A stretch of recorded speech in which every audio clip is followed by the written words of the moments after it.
اب یہاں پہ بڑا سوال یہ ہے کہ کیا واقعی ایک خاتون اتنی آسانی سے ڈسکارڈ کی جا سکتی ہے کہ جیسے وہ کبھی تھی ہی نہیں؟ کیا ایسا شخص جو سوشل میڈیا پہ دین، نماز، قرآن، سٹیٹس، پوسٹ لگاتا ہے، اور کیا اس بات کی گارنٹی دی جا سکتی ہے کہ وہ انسان حقیقت میں بھی اپنا گھر صحیح طریقے سے نبھا سکتا ہے؟ ایک آدمی جو دنیا کے سامنے دیندار محسوس ہوتا ہے، کیا وہ اپنے قریبی رشتے کا بھی حق ادا کرے گا؟ اسلامک پوسٹ لگانا آسان ہے، اپنی بیوی کے حقوق ادا کرنا مشکل ہے۔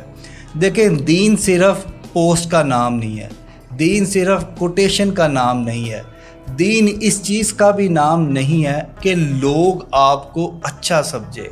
دین یہ بھی ہے کہ آپ اپنی خاتون، جسے آپ اپنی زوجہ کہتے ہیں، جو آپ کی بیوی ہے، اسے انتظار کی اذیت نہ دیں، یہ احساس نہ دلائیں کہ وہ آپ کی زندگی میں اضافی ہے، اور اس کے میسیجز کو اگنور کر کے آپ دوسروں کو نصیحتیں کر رہے ہیں۔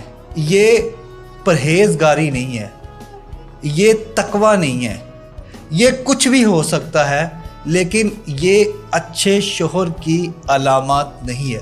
اچھا شوہر وہ ہوتا ہے جو اپنی بیوی کو تنہا نہیں چھوڑتا، جو اسے بے وقت نہیں کرتا، جو اس کے ٹوٹے پھوٹے وجود کو سمیٹتا ہے اور اسے یہ احساس دلاتا ہے کہ تم بھی خاص ہو۔